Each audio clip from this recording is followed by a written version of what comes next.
Well, I got here 3 hours ago and it's just gone boop. Alrighty, back again. So, yesterday, which was last week for you guys, but yeah, yesterday I went for a test drive with the owner in this thing. The upgrade that we've done in this car, which we've done in a couple cars now, I'm going to make it like a package because I get like a bunch of different suppliers give me stuff to make these kits up, but it makes such a huge difference. Like that VL, it still needs a wheel alignment, but even without that, it drives like a new car. It's an incredible upgrade to the early Commodores to do that because they drive like shit otherwise. This handles and drives really, really well. Got my SS, or hopefully going to be my SS. I got this SS going back home because I originally was going to buy the car minus the engine, but I'm looking at trying to buy this whole car off the owner. I've got to fix it up, like it's been in a light front end, as you can see. But other than the front end and the rear bar probably needs a spray, the outside of the car is not too bad.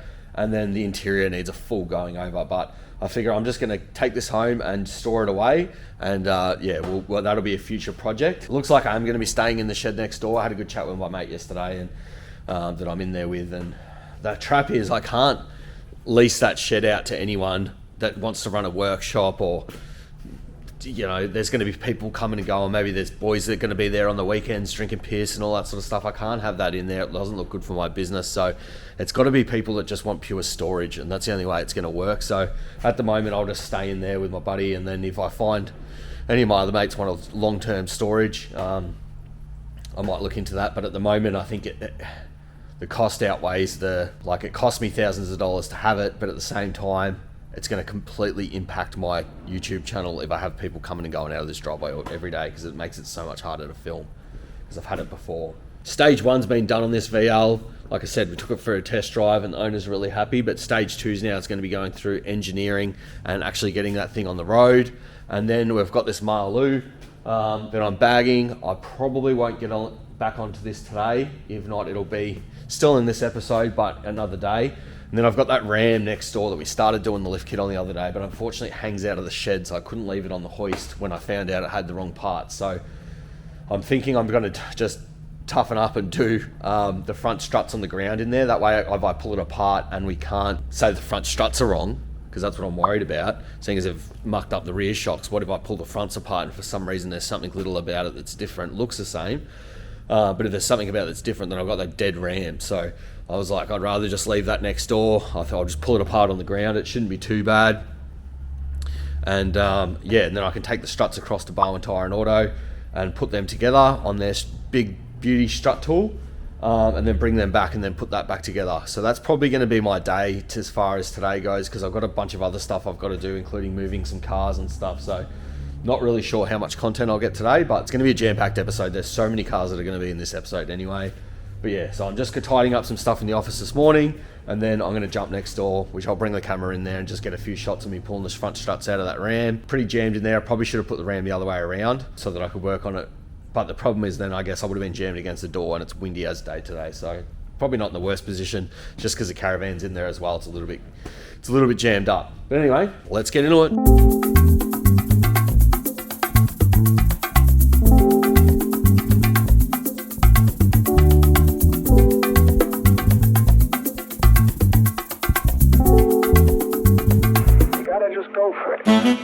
So I've just got the fronts out, and I've just had an email from my supplier saying hold off on doing the fronts because there's a chance that the front struts might be wrong as well as the rear shocks. So lucky they're not out. Anyway, lucky I pulled it apart in this shed. To be fair, actually, doing the lift on the ground, not that bad. You guys are going to get one of these lifts and do it in your car. Doing it on the ground really isn't that terrible. I can't speak for the rears because I've already done the rear ones, but to be fair, most of the rear setup once I put the car back together had to be done on the grounds, because you've got to put the weight of the car on the arms so that you can do all your bolts up so it's all set properly. So honestly, doing it on the ground, not such a big deal. You just obviously want to have proper rated jack stands. Mine are 3.5 ton each jack stands, so they'll be fine for this car. The whole car weighs 3.5 ton. I'm going to clean up some rubbish at the shop, which is why I bring the mini truck again today. And I've got some scrap metal outside, just old suspension and stuff. We've pulled out a few cars, so I'm going to load up the mini truck with that. And then I'll put these struts on the bench and maybe try and compare them myself, make sure the threads are the same and that as this one, see what I can figure out. Yeah, because that was kind of my mission today, was going to get that all put together and hopefully get this Ram put back together. but there's a chance that I might not be able to do that now, which is frustrating. But at least it's pulled apart. Yeah, anyway, I guess if I can't work on this, the cars aren't getting moved again today. Unfortunately, the tow truck driver can't make it. So I'm going to move the black wagon. Now that I'm going to be staying in this shed, every time I think I don't need it, I realise I do need it, because things like this and some jobs have got to sit around for ages, so it's handy to have somewhere to tuck them. And then I suppose, like, if I'm going to... There goes Bully. If I'm going to have this shed, well, then it makes sense for me to keep the VL here, because it's a heavy build. I don't really want to be doing fabrication and stuff back at home. So I guess I'll keep this here, and then maybe one of my other projects, so that I've always got something to do in the interim, because I'm always booked out. But then you have problems like this, where I can't do anything now. I do have other cars I can work on in this instance, but that's not always going to be the case. So it does make sense to have my cars here, so then that way I'm still at the shop, even if the jobs go south, you know, I've still got things to do. But anyway, I guess I'll have an update for you guys when I have an update from my suppliers. All right, so bad news for me is that the whole lift kit's wrong in this thing. So unfortunately, we're going to get a whole new lift kit. So the rear springs that I've put in and went to the effort of doing need to come back out. So a bit of a pain in the ass, because the bolts in these things are so bloody tight. But yeah, I've got to loosen off all the bolts, jack up the rear end, put the rear on jack stands, loosen off all the bolts, take the springs back out, and then wait for the new lift kit to come in, and then we're going to bolt the whole lot back together. So bit of a pain in the ass, but what do you do? Anyway, I suppose we're going to get it all out. We're going to get it ready. Yeah, let's get into it.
Alrighty legends, we're back and we're going to be actually tackling this Ram straight up. So I've got the front struts together. We have them. We have hopefully the correct parts now to put this car back together. The other stuff's been swapped over. The boys sorted it out straight away. I did have the wrong lift kit to start with, but the boys swapped it over. We got it done. So yeah, I'm about to put all this back in. Hopefully I can get this done in a timely manner, because I want to jump back on that VF Marlou, and I'd like to try and get it all mocked up. So I'm going to have to pull all the brackets and stuff out I made at some point and paint them, but I'd like to get the whole kit ready to go, make sure it's all good, and then after that, then we can pull that back out and do it. But that's the plan today. And then tomorrow I've got a car coming in for guard rolling, I think, and then I've definitely got another one of those Land Rover spare wheel carriers to fit, and I think it's the one I'll get stitched up on again, because the diagram for the hole is wrong for that bumper. So I'm gonna have to sort of try and wing it again and figure that one out. And then I also have a VN, I think, coming in to get the guards rolled on top of that. So yeah, bit going on this weekend, and I'd like to actually have a day off on Sunday, and then yeah, come back in Monday and jump back on that Marlou again. But anyway, let's get into it.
So we are back on this Marloo,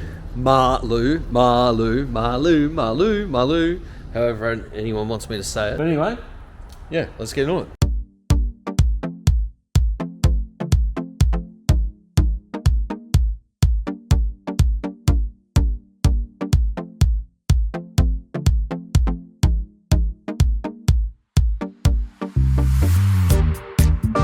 Classic. My life, days chewed apart super quick, bugger all time, but I will be back working on this in a couple days. See you guys tomorrow morning when we're firing into our busy Saturday. So yeah, anyway, as always, early morning, we're in here getting some stuff done. First up is this VN. We're going to be rolling the rear guards, and there's like a lip up above. If you guys have watched my videos before, you would have seen me done it, but there's like a lip up in here, like right up there. So if you roll the guard and you don't do that, it's kind of pointless. So roll this, then tap that in. You got to be so careful tapping that in. And then inside on the passenger side, on the inside back right, so like if you're in the tub on the back right, there's a little bit there that we massage just to give a little bit more room. It's pretty much the maximum clearance you're going to get out of one of these cars without doing mini tubs. But yeah, so we're doing this. We've got a spare wheel carrier on a Land Rover to put on, and then we've got a car coming in to get another car coming in to get the guards rolled, I think. But yeah, anyway, I was going to jump on the computer as always, quickly get back to some messages, and then we are going to get into it.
Well, rolled one side of the guard on this VN, and it come up really good. I haven't mentioned this yet, but this car's been resprayed a few years ago, but it has been resprayed. And when that happens, I'm always so cautious about rolling guards on cars like that, because not many painters, and I mean, I reckon 9 out of 10 cars that I roll the guards on that the paint's been done, they haven't put any paint up in the actual guard. They just blow it sort of horizontal, so it doesn't actually get on the guard lip, and that can cause problems. So on the left side, there was just enough, it's rolled in fine, but on the right side, not so much luck. It's hard. I tried to take a video of it. I'm not sure if I'm going to be able to tell, but this car's like that cream, and there's like a real white VN and a cream VN, and when you put them together like side by side, it's easy to tell the difference, but it's hard to tell if you had to separate. But this car was originally the white, and they've painted it the creamier color, and in the guard lip you can see it. It's white in the guard lip, and right to the edge of the guard is cream, so he's not put any paint around there, and as I'm rolling it, it's immediately splitting on the two separate, like the two bits where the paint is. It does look like there's been some sort of repair on this side, so there might be like a light skimmer bog or something on there maybe, but I just called the client in then and went through it with him so he can see exactly what's going on and what's could happen.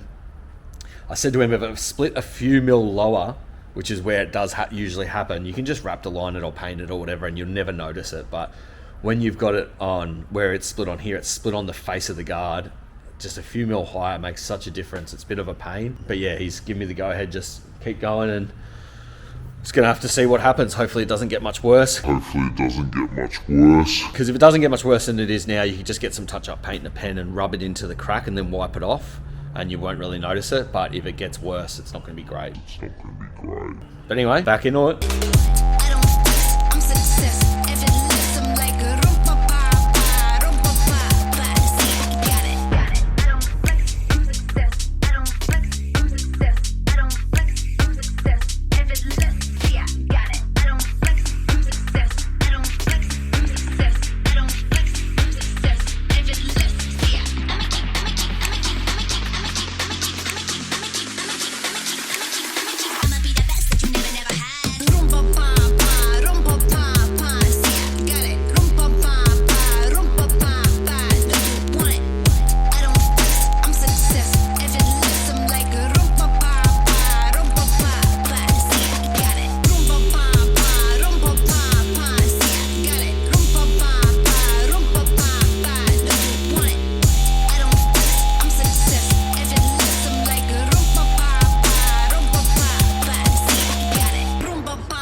Alrighty, so we got through that VN.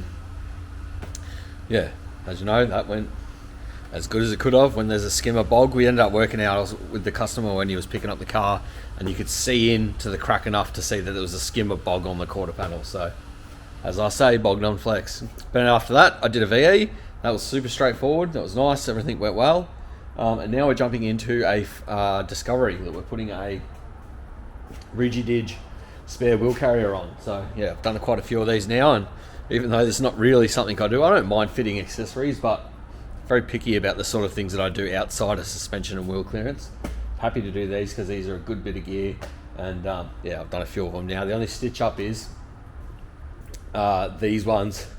I seem to always get stitched up with this template doesn't actually line up with this model of bumper. So yeah, that's the stitch up that I have here. So I've kind of got to wing the hole and figure that out myself.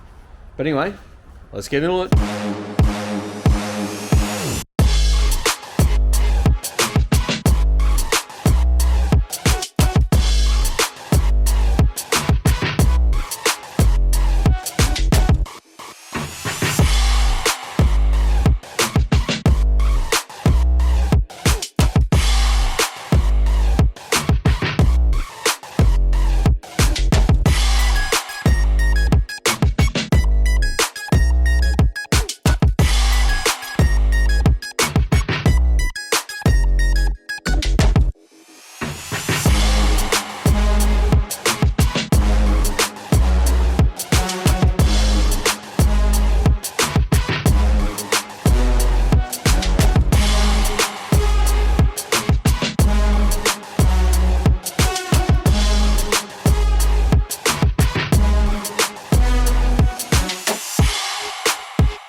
Well, today has been a mission, but a good mission. We just finished up that spare tire carrier on the Discovery. That went well. It's been a very, very busy day. I've made an absolute mess of my shop. Shit everywhere on the ground. So I'm gonna have a sweep up. I'm gonna clean up my tools. I want to run just check all the nuts and bolts on that ram, make sure that's definitely good to go. And then I'm gonna head home. We'll be back on Monday working on the Malu. But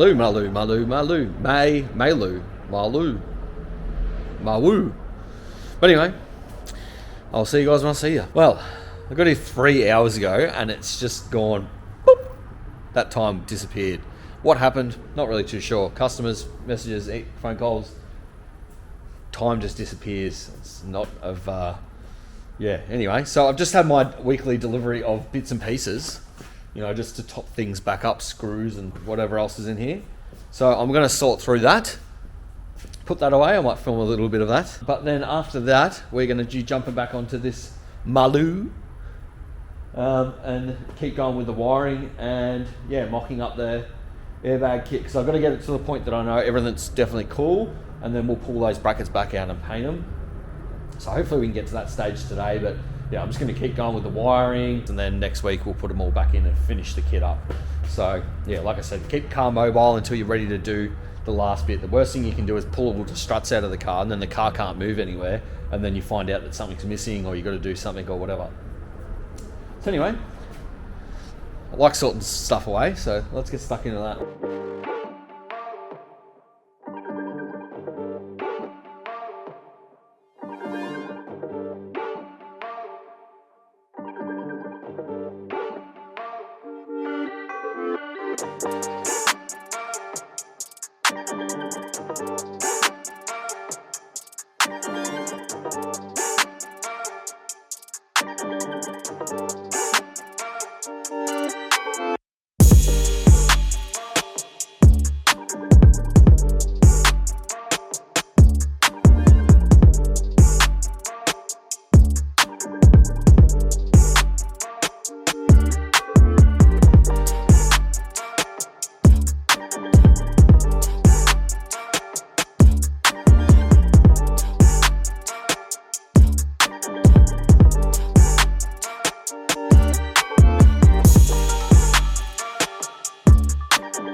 Alrighty, so I'm going to cap the episode there. Basically, I've finished the mock-up. I've pulled the bracket back out to mount the tank and the manifold. So I've painted that. That's going to be good to go by next week. I've got some airlines, stretching it out just to straighten it out, make it a bit easier to do the install. But yeah, from here, next week we'll be putting the bracket back in, bolting in the manifold, everything for good. And then, yeah, starting to run some airlines, get all that set up. And then once all the airlines are done and all the airbag fittings are in and sealed, we'll leave that for 24 hours. And then we'll pump it all up, make sure it all works, put some air through the lines. And then once we know that's all good, then we'll pull the car apart and put the air struts in. Hopefully by the end of the next episode, we should have this car fully under air. And then from there, it needs to then sit for, I like to sit them for a couple of days, especially when the client's from not local. Make sure there's absolutely no leaks. And if there is, fix them. And then test it again and make sure there's absolutely no leaks at all. And then once you know you're good, then put all the interior and all that sort of stuff back together, and then job's good to go. But never ever put the car back together before you've tested it, because you might get a tiny leak somewhere. You know, you could even have an imperfection in airline, fitting, whatever. It's so much easier to fix it while the car is apart. Yeah, we'll be doing that in the next episode. Hopefully have this thing air struts in, bolted up under air, and then we've also got a fair few other jobs coming in next weekend as well. Should be a cool weekend. There's actually another Marloo coming in next weekend. Appreciate you guys watching the video. Don't forget to like, subscribe, all the things. And if you need work like this done to your car, hit me up. Until then, I'll see you on the next one.